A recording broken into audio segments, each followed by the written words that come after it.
Hey, it's BNL from TBYT, and we're here with Flor. Hello. Thanks so much for allowing us to interview you guys today. Of course. Happy to have you here. Yeah, thanks. So we were just talking a little bit before this, but how's tour going so far for you? It's been a dream come true. It's been a really, really great tour. We've been working really hard, so we're kind of feeling that exhaustion. But every night's been like, the payoff is unreal. The energy that we've been getting from the crowds is just, it's unreal. It brings us to life after being so tired. We really built out like the production and show for this tour, like as far as like lighting and our gear. So it requires a lot more work than we've ever put in before.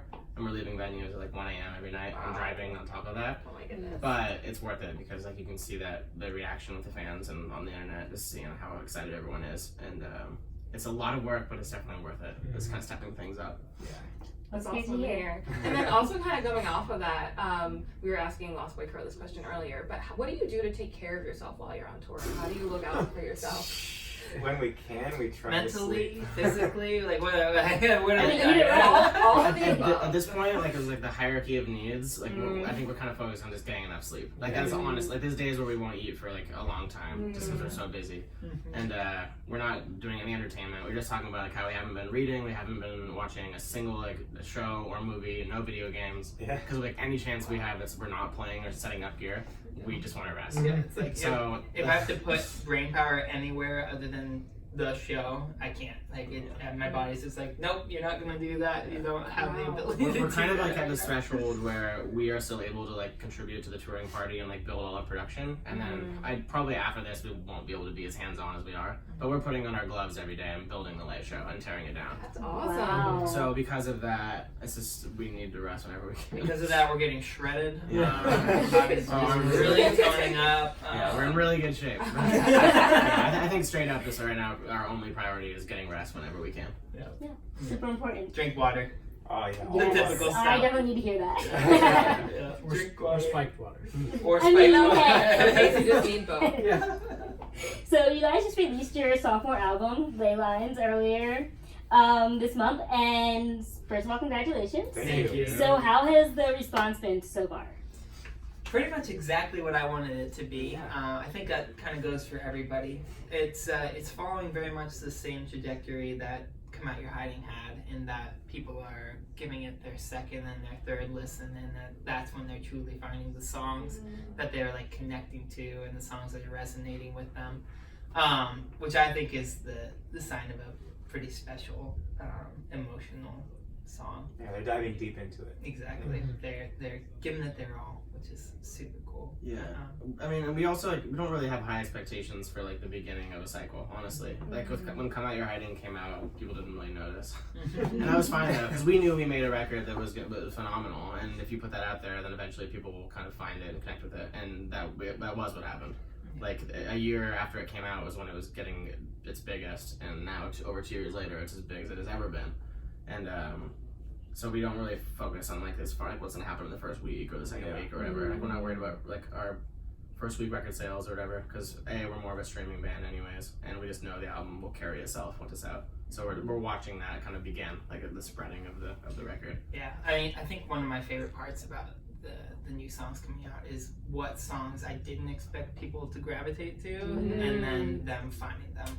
Like there's a song Aiming Low that people are just really feeling right now. That was the last song we did for the record. We Yeah. didn't really think it was gonna make it. Yeah, we were like a lot of the songs were on Yeah, the chopping block for this yeah. record. We were gonna cut Dancing Around at one point. that's We were my gonna favorite. cut Aiming Low. Yeah, no, and Wow. it's just those gut feelings that were like, no, we can't lose these songs. And that's what's so cool about music is there's no way to really know. Like if you could predict what song is gonna go and be that song, then every band would be a hit. Yeah. That's not how it works. So you just kind of have to like follow your instincts to some degree, and then but even then you might be wrong. Like some song we just kind of put on the record and we're like, well, maybe people will find it, ends up being that song. Yeah. And that's just exciting. There's still like that magic element to music where it's unpredictable. So I'm hearing some confidence in there when you're talking about like this idea of like these songs that you know people are gonna find.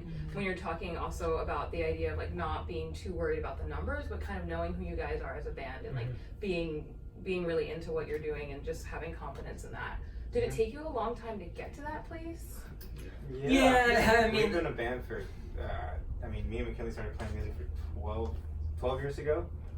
Yeah, so it's been a long time, like. And none of us were confident when we started. Not at all. And if we were, it was misplaced. I think we always kind of say that come out your hiding, it's literally in the album title. It was like coming out of hiding and kind of like putting this music that we've been working on for years out to the world. And when people responded so positively to it, you can't help but at least like find a little more confidence in what you're creating in your own art. And I think that, especially for Zach and the songwriting, it gave him that confidence. Yeah, and I would very much say it's a quiet confidence, like we're not crazy about it. The reason we're confident is that we don't put too much pressure on ourselves. Yeah. And you know what? Confidence might even be the wrong word. I think it's like comfort. Yeah. Comfort with our art and what we have to offer to people creatively. And we are comfortable with ourselves and what we're creating. And comfortable is what our fan base and family is. I mean, first and foremost, we're making art. And as long as that art is coming from like a honest and real place, then we're doing our job. And we know that that's how we feel about what we've made, and so it's pretty easy to be comfortable and confident in that. There's no like faking it. Like the record is something that came from us and from Zach's I think if we were faking it at all, we'd have a lot more insecurity. Yeah, For sure. exactly. Yeah.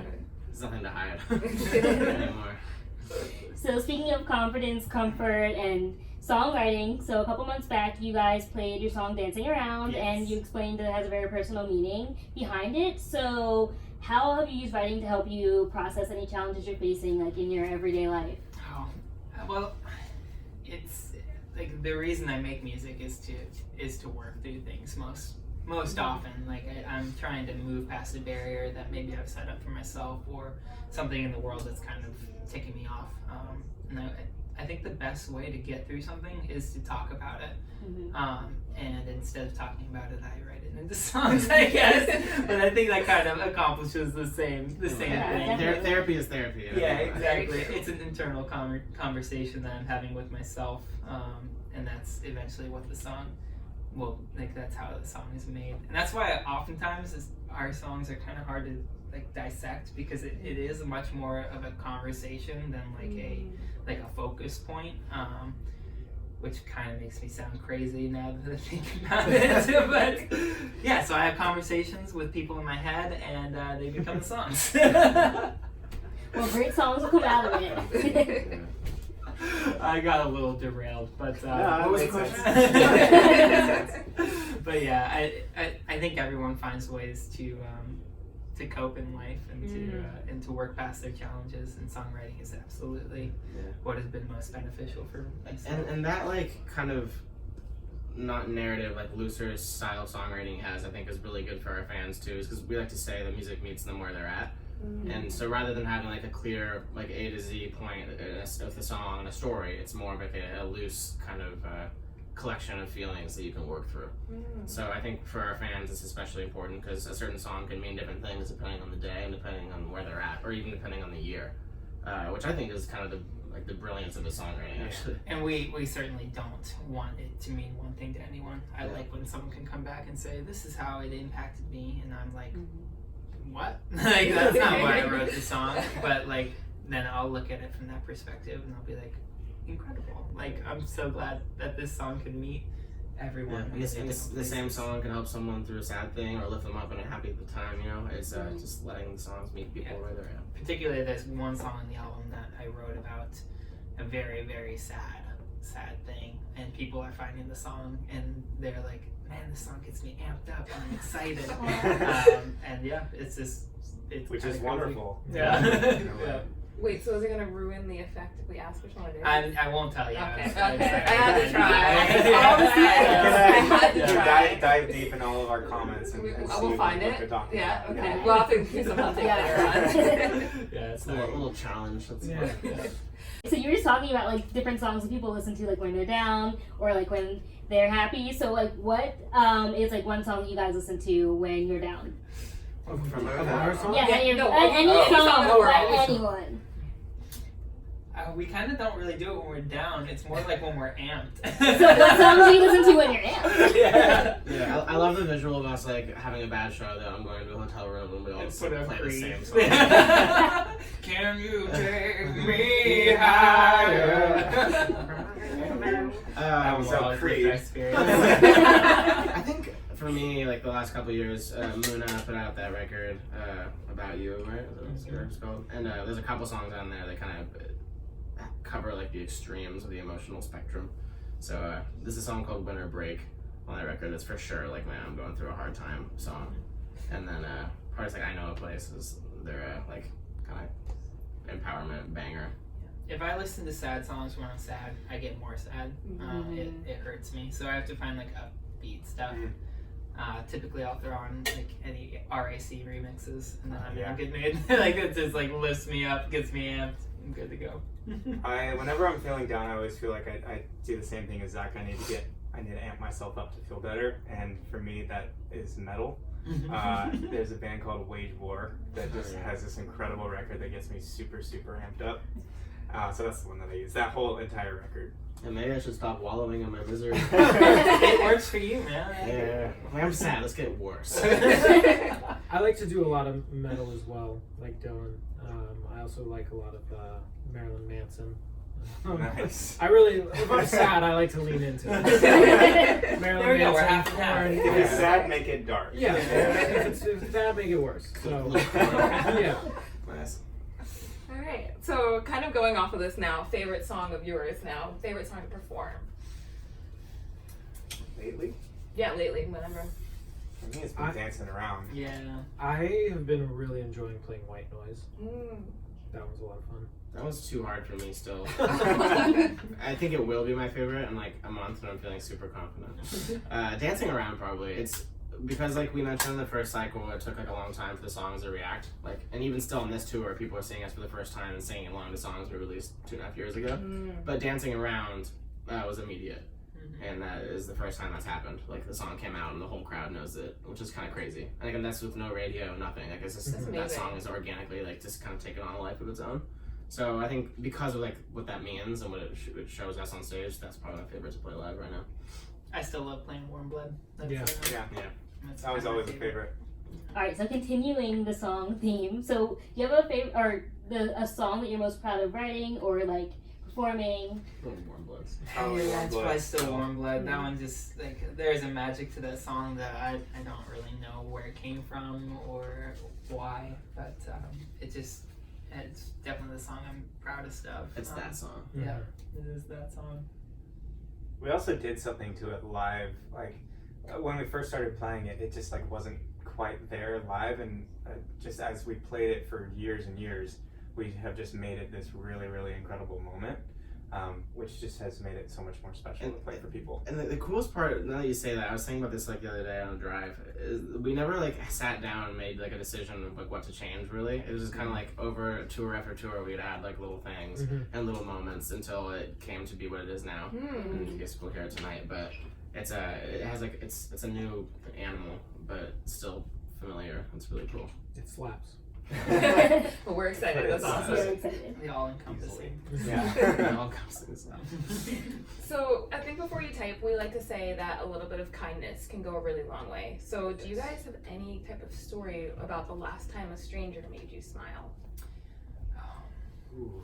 I don't know about the last time a stranger made me smile, but I do have one story in particular that I really love, and I'll let you guys get back to a stranger smiling in a moment. But I'll think while you. yeah, there's we were in Chicago and we were playing a show with a band called Coin and a band called Colony House, and it was an incredible show, a really, really fun show, sold out, kind of energy that you don't get at every show.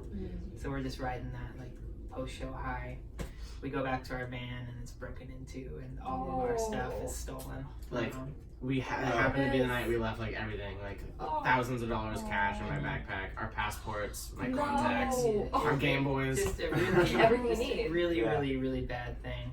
We go back to the venue and Coin can kind of tell that we're like, it hurt us in a way that, like, we were sad. And they gave us their sellout bonus, just to to help us get to the next so city sweet. and take care of ourselves and kind of get back on our And, feet. and this was a point where, like, for them, like, that $700 is like a lot of money. Like, they weren't super big yet. They hadn't had like that moment, and so that was a big gesture. Yeah. And then I was like, not to make it about us, but we went back to that same room and we sold it out like a couple years later, and then we gave them money back to one of their mother's charities they run. Oh, So it felt so good to be able to like bring it back around full circle and like here's that money you So guys, cool. because a couple years ago you guys gave us this amount, so we were able to kind of return the favor, and that was like probably one of the nicest things anyone has ever done like to us at all. Yeah. That's incredible. But that was like an act of kindness that really took us back from a really dark place. And we still think about it and talk about it all the time. Yeah. Like those dudes are forever on a pedestal for being Aw. that generous. Absolutely. That's awesome to hear. What about strangers? Anyone think of I that? mean, I think that's a good story. Yeah. I can't think of Yeah. a specific And we didn't story. know them very well. For the Yeah. record. We had met them That's like a cool. week prior. Wow, Wow, well, that's that incredible. is Yeah. really So in a way they incredible. were. I can't think of one that tops that. Yeah. Wow, I think that's fair. I think we Yeah. totally Yeah. fair to leave that there. I love that. Definitely. I love that reminder of just like stepping outside of yourself sometimes and like seeing where someone else is and just taking that leap and doing something for them. Yeah. And I love that you guys were able to take that and then use it in the future. Yeah, Yeah, and we'll never awesome. forget it either. Like until the day I die. That's awesome. Until Lots of singing today. Get ready. So, We're warming up. This is our warm-up time. That works, We're glad right? to help inspire some of this. So, think before you type, another big thing that we like to do is talk about like the positivity that we can see on the internet, but unfortunately, the internet isn't always the kindest place. It's a black So, hole. yeah, so what's Oftentimes. one way that you guys would like to see one positive way you would like to see the internet change? Oh, I almost just said think before you type. Hey, actually, that we'll was take love that I answer. didn't even. That would have been funny. yeah. I mean, I wish there was like a coalition of people that could go through and just see every comment that's being on and like filter it out, because Yeah. it's just so often that like the worst thoughts are the ones that just kind of bubble their way to the top, and it can really affect you. I think that if everyone made a conscious effort to, whenever they see someone being like kind of nasty, counter that in that thread of like positivity and maybe overwhelm it, you know. We had an incident recently where someone let us know that they thought we put on the worst show of their entire life. And then, but like everyone else that's been on these shows came through and said like, what are you talking about? Like, they were incredible. But it wasn't even an attack. It was just kind of like they were coming from a place of love for the most part, rather than like like talking shit. It was just like they were just reinforcing their love for us. They weren't like dragging this person. Yeah. It was just Awesome. like, here, how about instead of all that negativity, we remind you guys that you are loved and that you Yeah, everyone really just needs to like love each other better, because a Mhm. lot of times the people who make those mean comments are the ones that are hurting the most, and they're the ones that need the love the most. There's also this perspective. It's so hard to do, even for us, but the reality is like there can be 1,000 nice comments and you'll focus your attention on the one bad one, which is like, I don't know how you can, if there's any way to beat that feeling, and it's bizarre to me how one bad thing can have that much power over all the good things. And I don't know if it's a perspective thing or how we just kind of turned into like a humor, like we process it by like, you know, it's funny they said that, but and I think we've actually collectively been able to process it pretty well. Yeah. But the first times, like, it was really like, it sucks. Especially YouTube comments, like those are some of the worst. Oh yeah. But Why is that? I don't know. It's a wild It's a west. weird place. And I don't even like have advice for how to process, like how to find a way. And honestly, it was like, as much as it sucks, like just getting older and more comfortable. Because like when I was, if I had Twitter when I was 16, like I would have been really sensitive to anything. And like I'm glad I didn't. But kids now are like 14 years old, logging on, and they're gonna see a lot of bad shit. And it sucks. And I hate to say like it gets better, but and when I say that, it's not necessarily the world gets better, but like you can find your people and your kind of clan and stick with them and find your own comfort in yourself and your family. And by family, I mean everyone around you, not just your immediate family. But yeah, I mean, it gets better. Like your ability to process hopefully gets better, and you kind of gain perspective. But somehow those little things still have so much power. But I don't know. There's no answer. It's just like work on building your support system and the community you're in, I guess, and in real life and on the internet. The way the internet is structured, I don't think there's anything you can really change, but I think the world can have a better perspective on those negative comments and just realize like that person is really going through something probably, and they're just projecting their insecurities onto you, and you just have to like kind of let it go, let it be, and focus on the positive. Yeah, and easier said than done, and we understand that because it's something we've struggled with and like are getting better at. But still, we're adult men, and we still can like be kind of taken down by something. You think it would get easy, but it doesn't. And I don't like we're definitely not like pro censorship in any way. Like and things are always gonna. It's always gonna be those shitty people on the internet. But I'm actually just thinking out loud now. I wish there was an answer, and I think anyone that says there is doesn't fully grasp the gravity of the situation and how many people are on the internet. So some of them are gonna suck. Yeah, that's super true. I like you guys kind of took it to a place I think we've been getting to a lot recently, which is that idea of like deciding who you are online is really important, and kind of that culture that you want to create, and reminding people how that positivity it really does make an impact. Yeah, not to tie this into ley lines in any way. Please do. But like, Here we go. the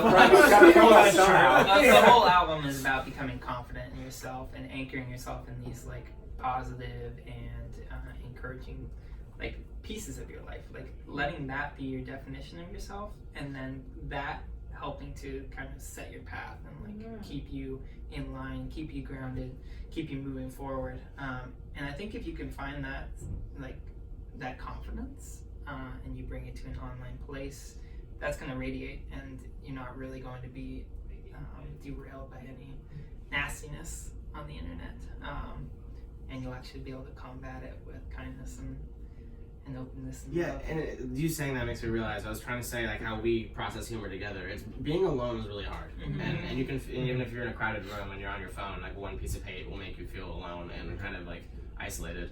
But finding that community and building those anchor points of what you can rely on and what you can be supported by, and it is just as possible on Twitter and having like a mutuals, if you will, or people that you like can bond over a band or a TV show or whatever it is. Finding those people that you share love for things and they can support you is so important. It doesn't have to be in person. I get that some people have a harder time making like close friends in real life, or not virtually. That's okay, but you can find those people online and have those safe communities and rely on them. Don't be afraid of like relying on your online friends. Yeah. That's really awesome. Well, thank you guys so much for your time. We really appreciate Thank it. you. You guys. I had a good time. This is great. You guys have great answers, and it's Yeah. always fun to start a conversation like this and kind of end where we ended. So Yeah. we really love it. Thank you. That was Thanks a so good much. conversation. Thank Yeah, you. that was great. Thank you.